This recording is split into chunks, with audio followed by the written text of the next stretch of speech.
பத்திரிகை நண்பர்கள், தொலைக்காட்சி நண்பர்களுக்கு என்னுடைய இதயபூர்வமான வாழ்த்துக்களை நான் முதலில் தெரிவித்துக் கொள்கிறேன்.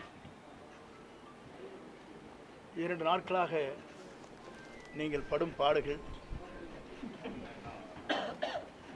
எவ்வளவு கஷ்டத்தோடு உங்கள் பயணங்களை மேற்கொண்டிருக்கிறீர்கள் என்பதை நான் கண்கூடாக பார்த்து, எவ்வளவு இடர்பாடுகளுக்கு இடையில் என்னை பின்தொடர்ந்து வருவது எவ்வளவு கடினம் என்பதையும் தெரிந்து, என்னை பல வகையிலே துரத்தி நீங்கள் பிடித்தீர்கள் என்பது எனக்கு தெரியும். அப்படி உழைக்கக்கூடியவர் நீங்கள். உங்களுக்கு வாழ்த்து சொல்வது மட்டுமல்ல, நீங்கள் எல்லோரும் நீண்ட நாட்கள் இறைவனர்களால் எல்லா சிறப்புகளும் பெற வேண்டும் என்ற வாழ்த்துக்களை நான் முதலில் தெரிவித்துக் கொள்கிறேன். தொலைக்காட்சியிலே பணியாற்றுகிற நண்பர்கள், அதேபோல பத்திரிகை நண்பர்கள், ஊடகங்கள் அனைத்துமே ஒவ்வொருவருக்கொரு போட்டி போட்டுக்கொண்டு கடுமையாக உழைத்து அவர் பணியாற்றுகிற அந்த நிறுவனத்திற்கு நற்பெயரை கொண்டு வர வேண்டும் என்பதற்கு நீங்கள் உழைப்பென்பது சாலச் சிறந்ததாக மட்டுமல்ல, எல்லோரும் போற்றுகின்ற அளவிற்கு உங்கள் பணிகள் அமைந்திருக்கிறது. அதற்காக எல்லோருடைய சார்பாக என்னுடைய வாழ்த்துக்களையும் பாராட்டுதலையும் நான் தெரிவித்துக் கொள்கிறேன். இன்று அனைத்து இந்திய அண்ணா திராவிட முன்னேற்றக் கழகத்தில்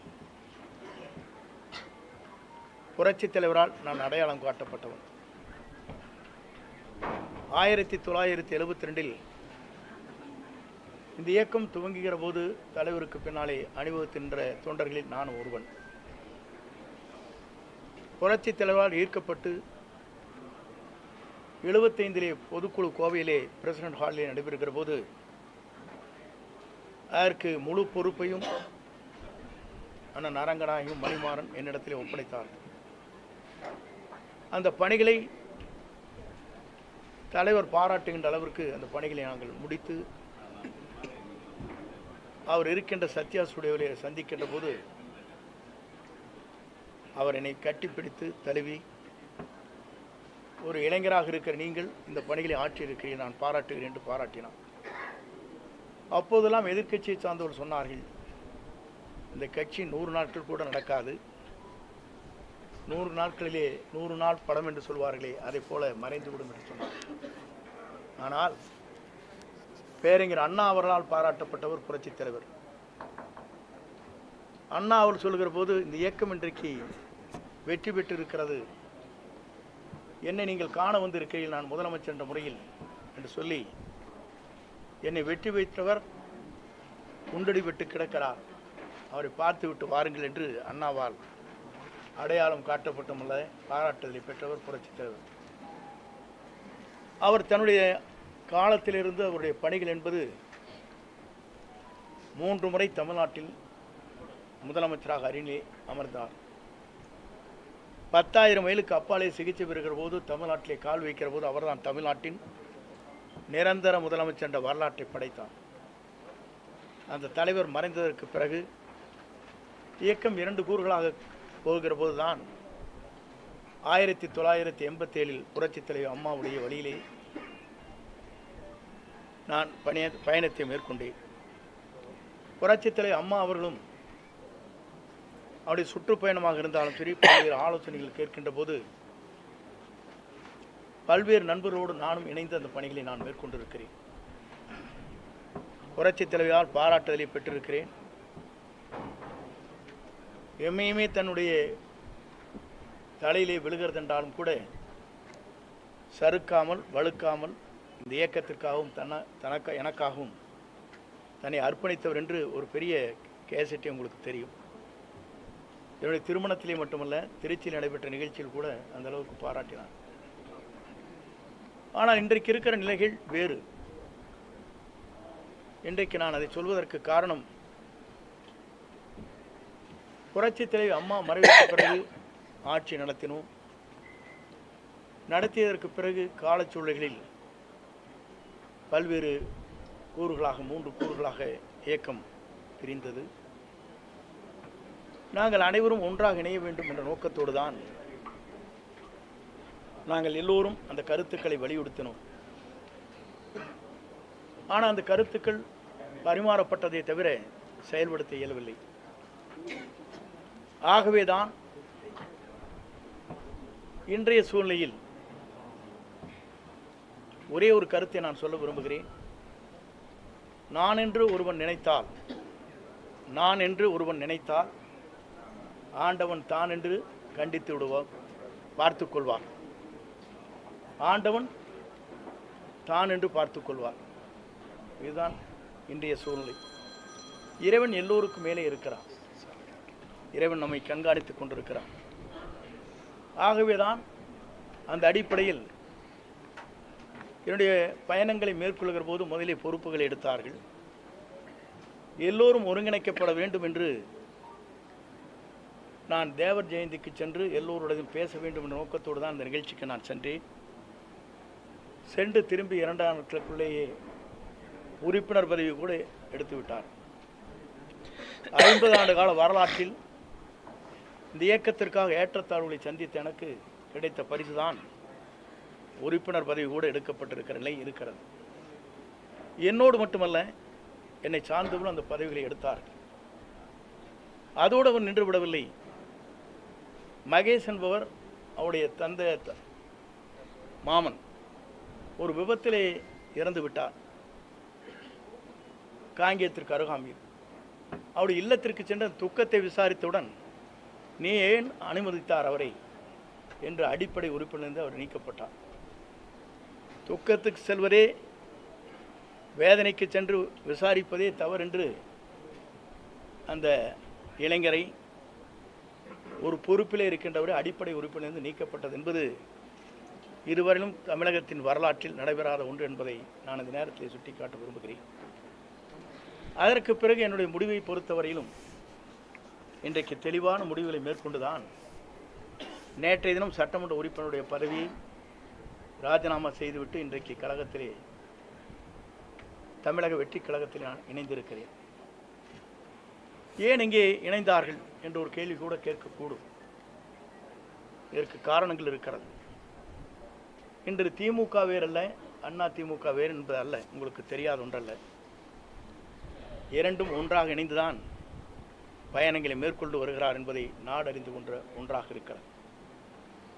இதை ஊடக நண்பர்களுக்கு நன்றாக தெரியும்.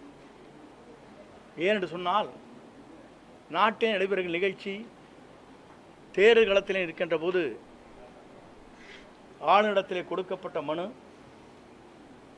அதற்கு பிறகு நாங்கள் என்ன நடவடிக்கை மேற்கொள்கிறோம் என்று சொன்னதோடு சரி, அதற்கு பிறகு அவங்களுடைய பயணங்கள் எப்படி இருக்கிறது, எப்படி நடைபெறுகிறது என்பதை பத்திரிகை நண்பர்களுக்கோ மக்களுக்கோ நான் சொல்ல தேவையில்லை.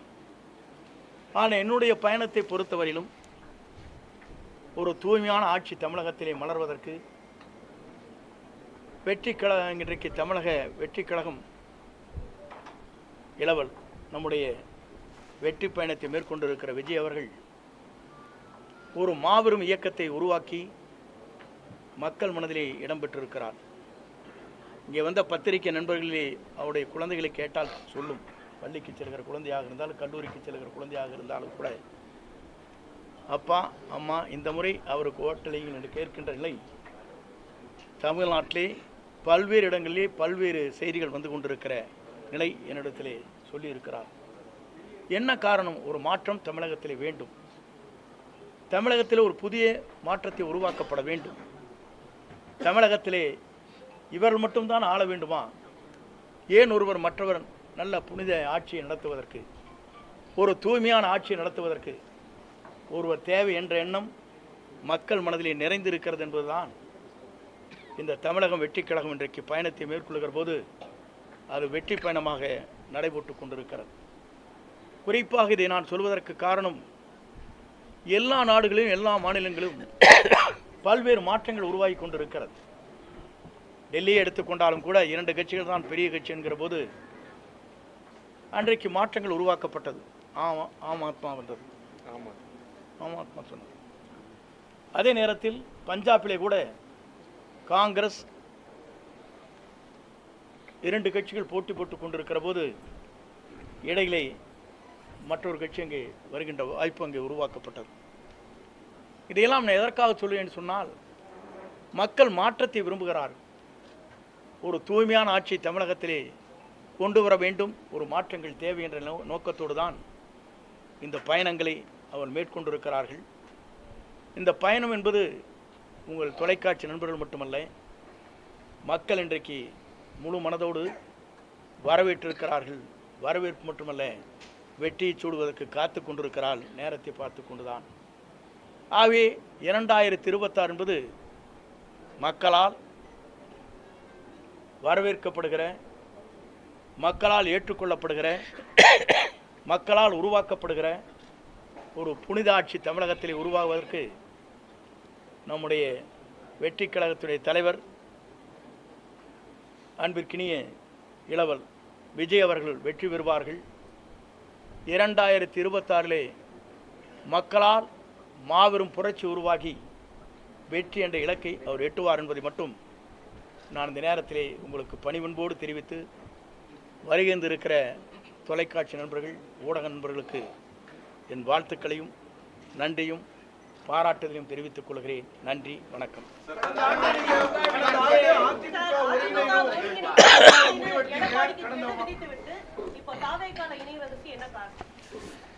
ஒருங்கிணைக்க வேண்டும் என்று கெடு விதிக்கவில்லை. நீங்கள் நன்றாக இந்த நான் பேசிய பேச்சுக்களை நீங்கள் கேட்டிருக்க வேண்டும்.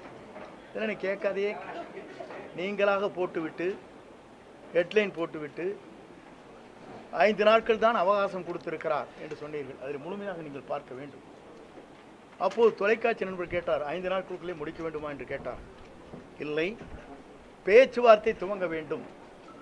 1 மாதமோ 1.5 மாத காலமோ எடுத்துக்கொள்ளுங்கள். அதில் யாரை சேர்த்த வேண்டும் என்பது பொதுச் செயலாளர் முடிவு செய்யட்டும் என்று தெளிவாக சொல்லியிருக்கேன். நான் நீங்கள் பார்த்திருப்பேன்னு நினைக்கிறேன்.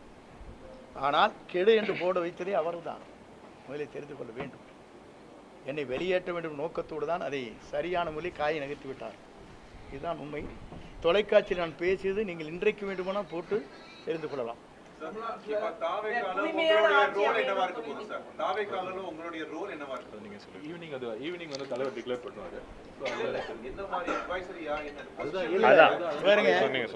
சாயங்காலம் மாலை அது வந்து அறிவிக்கப்படும்.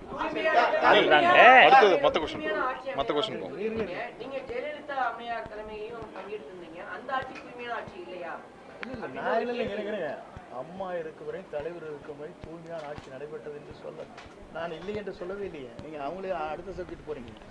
புனிதமான ஆட்சி அவங்க 2 பேரும் நடத்தினாலும் சொல்லியிருக்கேன். இல்ல நான் சொல்றது இருங்க, நான் சொல்றது இருங்க, நீங்க இருங்க நான் சொல்றது கேட்டுக்கணும். நீங்க வந்து தயவு செஞ்சு ஒவ்வொருத்தரை கேளுங்க, தனித்தனி கேளுங்க. நான் டைம் கொடுக்குறேன், ஒன்றும் பிரச்சனை இல்லை. அம்மா தலைவருடைய ஆட்சி இதுதான் நாங்கள் வந்தோம். அவங்க ஆட்சிக்கு பிறகு தான் நாங்கள் ஆட்சியிலே வந்தோங்கிறது உங்களுக்கு தெரியாதுல்ல. அவர் அப்படி ஆட்சி நடத்தினால 5 முறை அவங்க ஜெயிச்சாங்க, தலைவர் 3 முறை ஜெயிச்சாங்க. அது புனித ஆட்சியிலேயே நீங்கள் என்கிட்ட கேள்வி கேட்டு மடக்கூடாது. நான் புனித ஆட்சி இல்லைன்னு சொன்னேன்னா, நீங்களாக ஒரு கேள்வி கேட்டு அதை பதிலாக பெற்று அதற்கு பிறகு பத்திரிகை திரித்து போட்டி அது என்னையெல்லாம் டேமேஜ் பண்ணணும் நினைக்கிறேன்.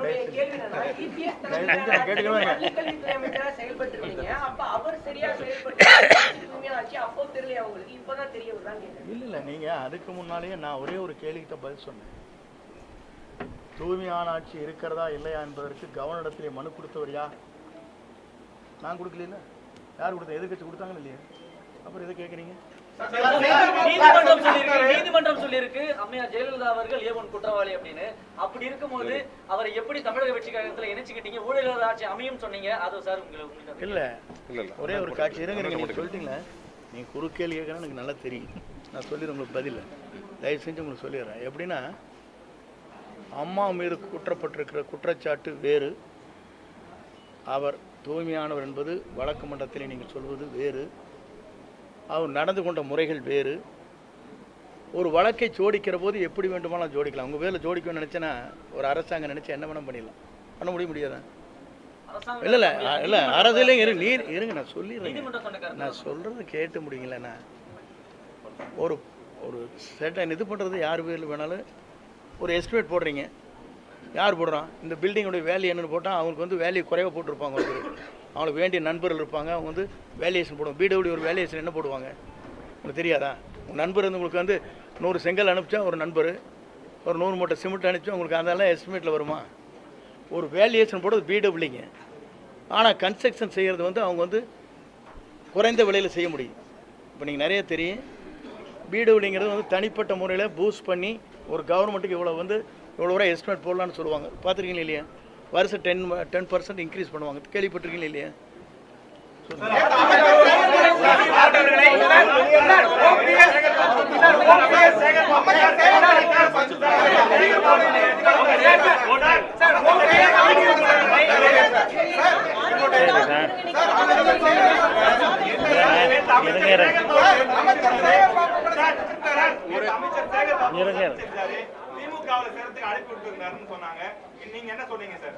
திராவிட முன்னேற்ற கழகத்தோ தேசிய கட்சிகளோ மாற்றுக் கட்சிகளோ என்னை யாரும் சந்திக்கவில்லை, சந்தித்து பேசவில்லை. உங்கள் கருத்து மட்டும்தான் பேசியதாகவும் எங்கேயாச்சும் படம் இருக்குதா? காட்டுங்க. நானும் சேகர்பாபு இருங்க, சபாநாயகர் பார்த்து கரெக்டுங்க. நானும் சேகர்பாபு பேசிட்டு ஒரு படம் வந்திருக்கேன். காட்டுங்க, கண்ணு காட்டுங்க. இல்லை இல்லை நான் காட்டுங்க, நான் சொல்லிடுறேன் பதில். நான் யாரையுமே திராவிட முன்னேற்ற கழகமோ மாற்றுக் கட்சியோ பிஜேபியோ யாருமே என்னை அணுகவில்லை. அணுகதியாக இருந்தால் இல்லை இருங்க, சும்மா நீங்கள் எதோன்னு சொல்லிட்டு இருக்கக்கூடாது. நீங்கள் பாட்டுக்கு ஒரு கற்பனை உலகத்திலிருந்து பேசக்கூடாது. ஆகாயத்தில் வந்து இருங்க நான் சொல்ல கேளுங்க, தயவு செஞ்சு இருங்க கேளுங்க. பார்த்த மாதிரி ஒரு படம் காட்டிடுங்க, நான் பதில் சொல்கிறேன். ஒரே நிமிஷம் சுபாஷ் சொல்லுங்க. ஒவ்வொருத்தரா கேளுங்க, ஒரே ஒருத்தரா கேளுங்க. சுபாஷ் கேளுங்க. நீங்க என்ன சொல்றீங்கன்னா, இது ஜனநாயக கட்சி, யாரை வேண்டுமானாலும் தங்களுடைய விருப்பப்பட்டவர்களையும் படத்தை வைத்துக் கொள்வது ஆட்சேபனையே கிடையாது. நான் படத்தை வைக்காத மாற்றி போட்டோம், இன்னைக்கே மாறிட்டியே டபுள் டிகிரியானு கேட்பேன். ஒவ்வொருத்தரா கேளுங்க. நீ அறிஞர் கமருங்க, கொஞ்ச நேரம் இருங்க, நான் பேசிக்கிறேன்.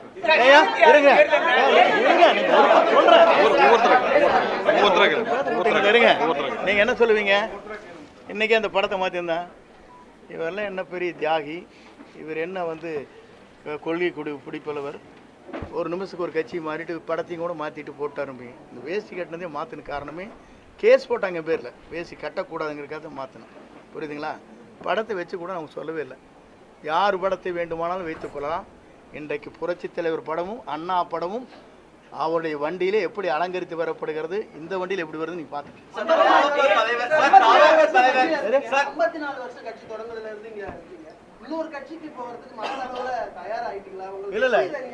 இல்லை நான் சொல்றது கேளுங்க. ஒரு இயக்கத்திலே நான் பணியாற்றுவது, முழுமையாக அந்த இயக்கத்தில் இருக்கும் வரை அடிக்கடி நல்லா ஜம்ப் பண்ணல பண்ணிருக்கேன்னா, தினவர் கட்சிக்கு போயிருக்கேன்னா நான் கோரேன். இன்னைக்கு வந்ததுக்கு காரணமே ஒரு புதியமான ஒரு மாற்றத்தை உருவாக்குவதற்கு ஒரு பயணத்தை மேற்கொண்டிருக்கிறார்கள். மக்கள் வரவேற்பு, மாபெரும் வரவேற்பு. நீங்கள் பார்க்குறீங்க, உங்கள் டிவிக்காரில் என்ன சொல்கிறாங்க சேனலில், எங்களுக்கு என்ன வந்துருக்கு சொல்கிறாங்க, 1 கோடி பேர் பார்க்குறாங்க எங்கள் சேனலை. நாங்கள் அதனால தான் 10 சேனல் போட்டு இறங்குற இடத்துலையும் எடுக்கிறோம், நிற்கிற இடத்துலையும் எடுக்கிறோம், அங்கேயும் எடுக்க. நீங்கள் தானே சொல்கிறீங்க. எனக்கு சொன்ன ஒரு ஓனர் சொல்லியிருக்காரு, 4 ஓனர் கேட்டுக்கிறீங்களா இல்லையா? நாங்கள் அதுக்கு தான் முடிக்க உங்களை படம் எடுத்துகிட்டு இருக்காரு அவரை அப்படிங்கிறாங்க. 10 சேனல் போடுறாங்கிறாங்க. யாராச்சும் போடுறாங்களா? இறங்குற இடத்துல எடுக்கிறீங்க, ஹெலிகாப்டர்ல எடுக்கிறீங்க, ஓடுற கூட எடுக்கிறீங்க, அங்கேயும் நிற்கிற போது எடுக்கிறீங்க, சுற்றி எதுக்காக எடுக்கிறீங்க? அப்போ வந்து மக்கள் வந்து வரவேற்கிறாங்க நோக்கம் தானே அது. இல்ல வெளிப்படைத்தன்மை இல்ல, வேற இருங்க. வெளிப்படைத்தன்மை இல்லைன்னு சொன்னா டெல்லி எடுத்துக்க வேண்டியதானே? டெல்லியில் வெளிப்படைத்தன்மையோட தானே வந்தது காருக்குள்ள, அதெல்லாம் எடுத்து காட்ட வேண்டியதானே?